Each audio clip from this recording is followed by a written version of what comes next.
Good day to everyone. I'm presenting today the relationship between overactive bladder and irritable bowel syndrome, a cross-sectional study from King Fahd Specialist Hospital in Dammam, Saudi Arabia, in ICS 2021 Melbourne online.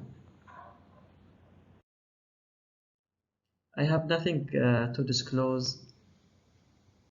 And this is my agenda. We'll start with aim of the study design, materials and methods, results, interpretations of results, and at the end, concluding message.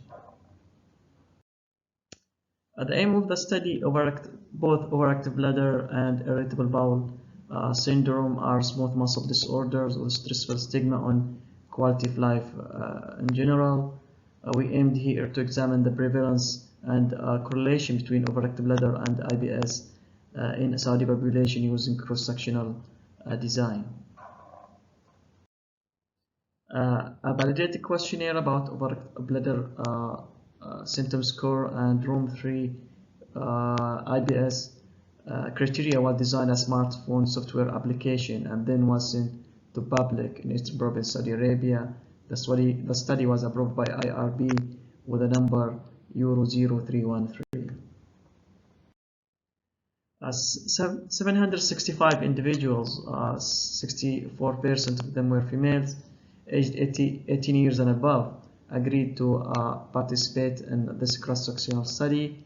Data showed that 32% had overactive bladder and 52%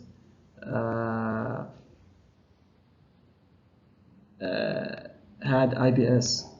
For female, overactive bladder symptom score was significantly correlated with age and body mass index, whereas it was not significant for females, and there was no significant associations found between overactive bladder and IBS.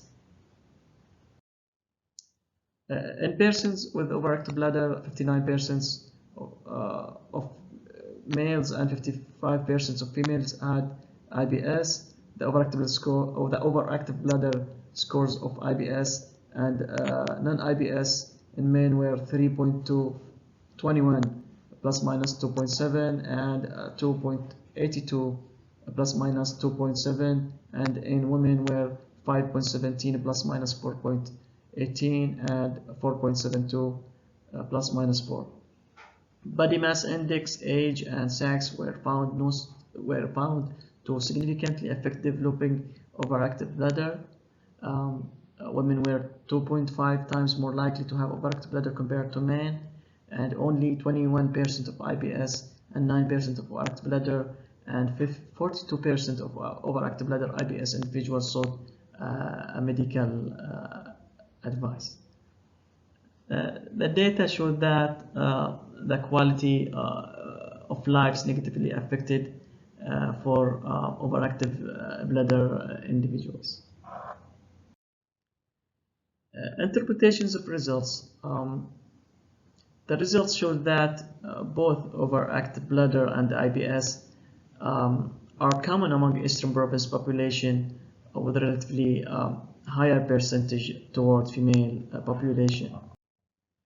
Although overactive bladder scores of those with IBS and non-IBS in both men and women were not statistically significant, we still see the association of IBS symptoms concurrent with overactive bladder in 59% of males and 55% in females, which is largely due to high prevalence of both overactive bladder and IBS in population. The quality of life is negatively affected in patients with overactive bladder. Age and body mass index were significantly factors in female patients to develop overactive bladder, while they are not in males.